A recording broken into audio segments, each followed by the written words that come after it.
Саламатсыңарбы балдар? Дартты жөн койсоң жайылат, дарыласаң айыгат демекчи. Бүгүнкү сабактын темасы кургак учук жугуштуу дарт.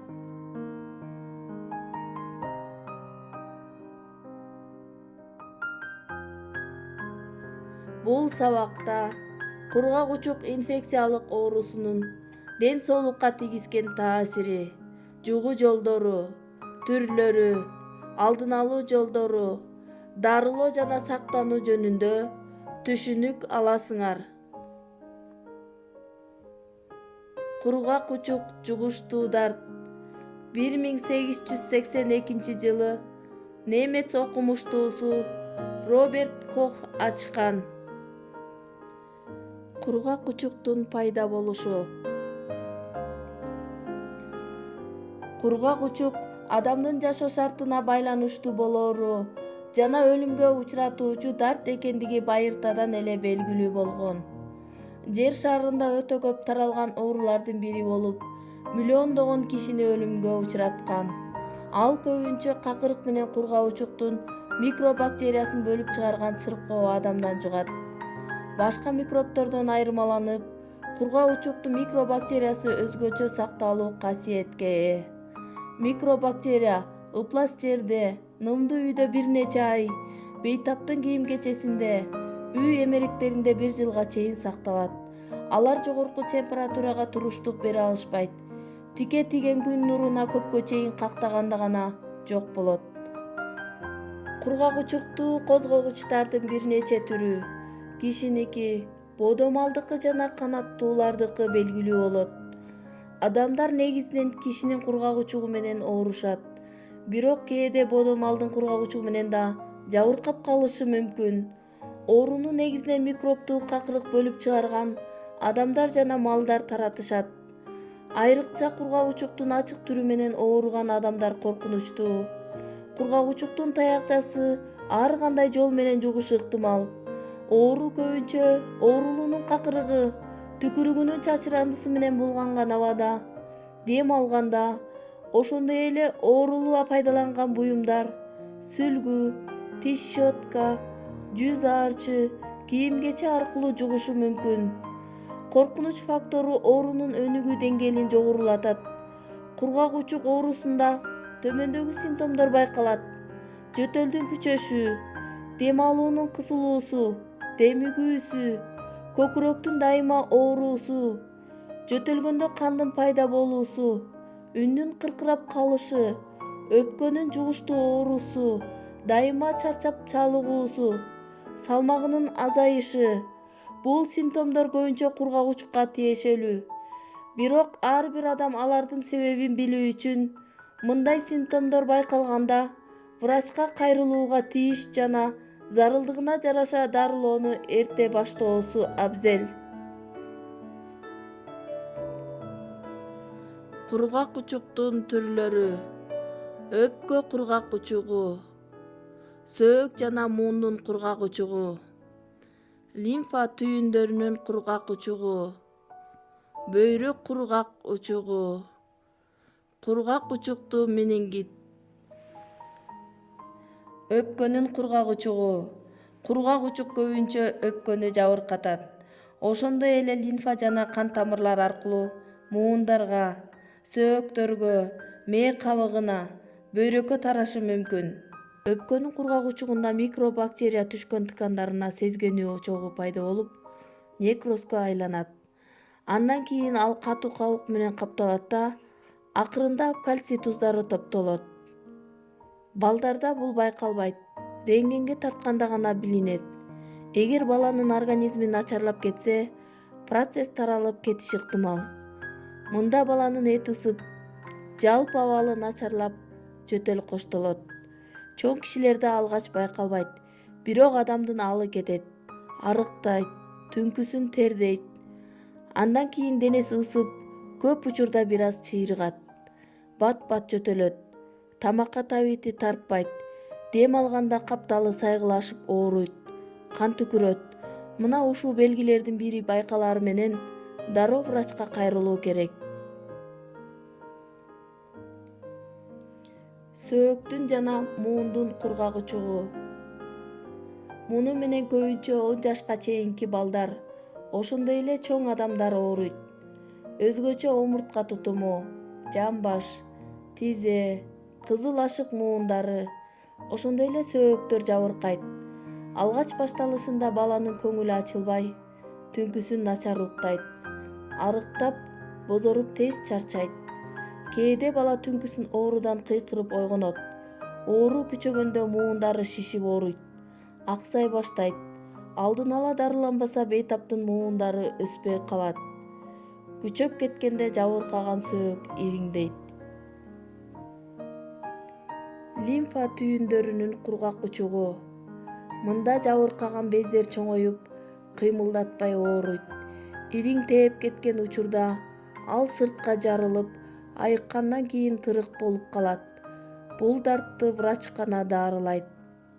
Ал үчүн алгач оорулууну рентгендик текшерүүдөн өткөрүп, диагнозун аныктоо кажет. Дарылоо учурунда оорулуу врачтын көзөмөлүндө болот.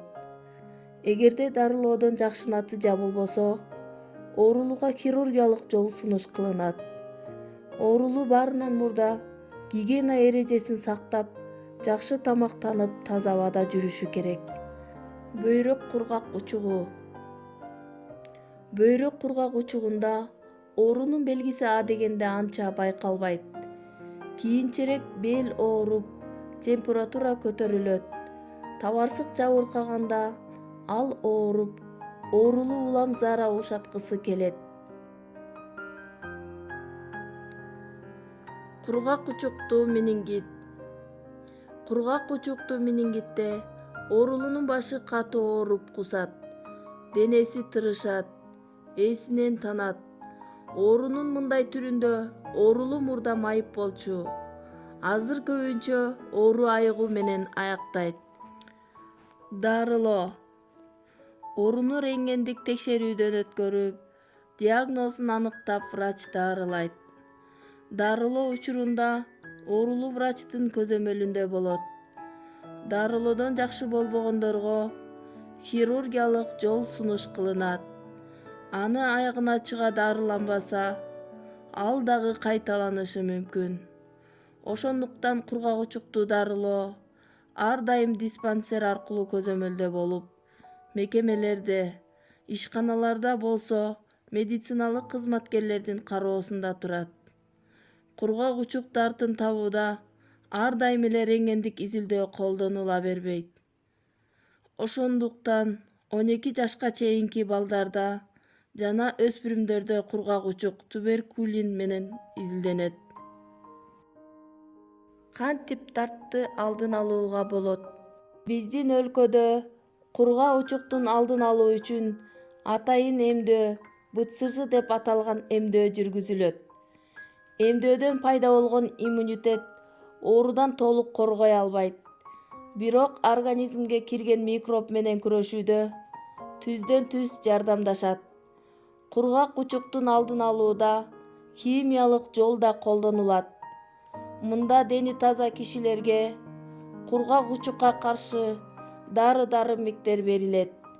Химиялык дары-дармектерди колдонуу балдардын жана өспүрүмдөрдүн арасында кургак-учуктун алдын алууга көмөк болот.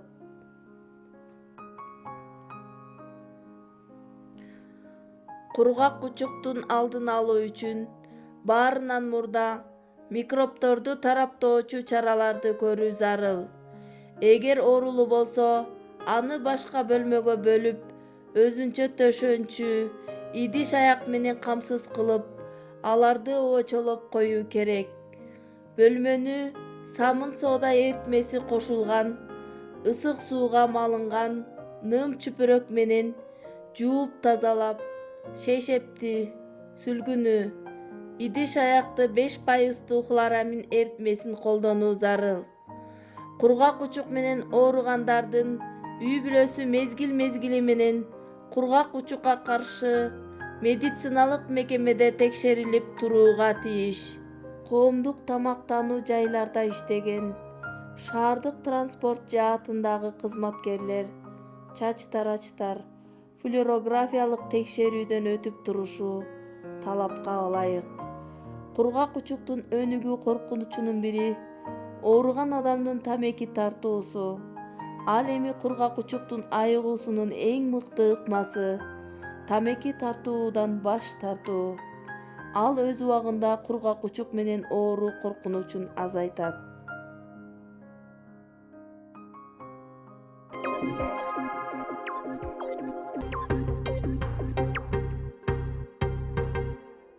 Дарыгер Капецкая түшүндүргөндөй, кургак учуктун эки түрү бар. Бири жөнөкөй, экинчиси мультирезистенттүү же дары-дармекти тоготпогон түрү деп аталат. Айрымдар бул ооруга каршы дары-дармек кабыл ала баштаганда эле жугуштуу болбойт деп ойлошот. Бирок бул жаңылыш пикир.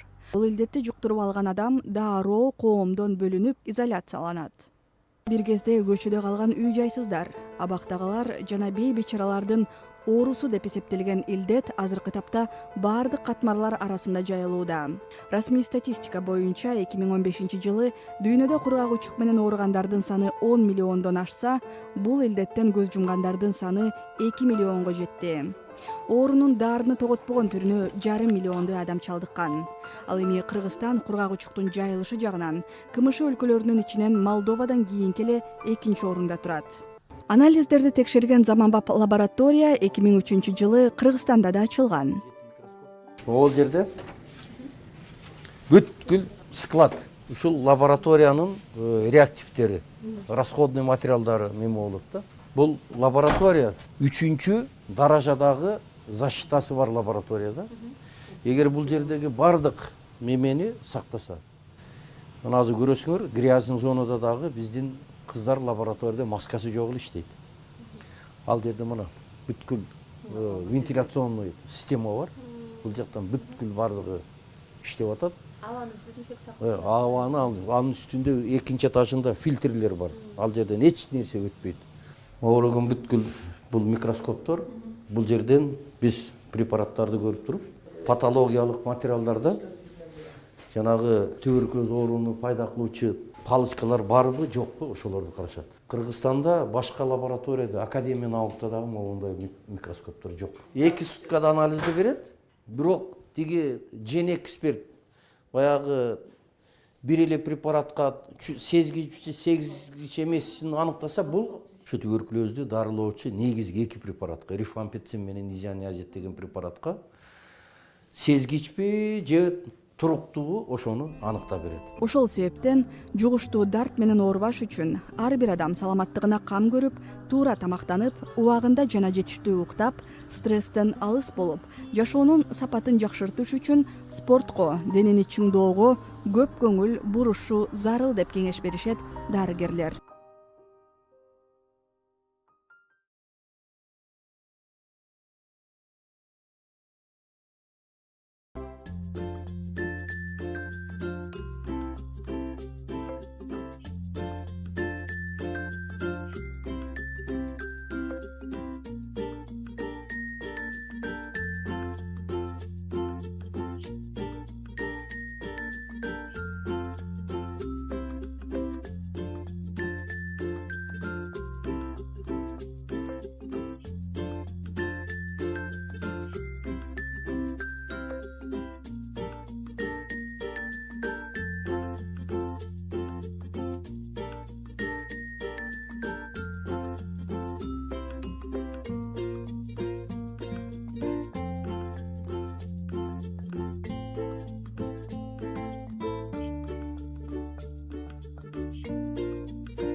Мына балдар, дат темирди жейт, дарт өмүрдү жейт деп бир ойчул адам айткандай, оорудан алыс болуп жүргүлө.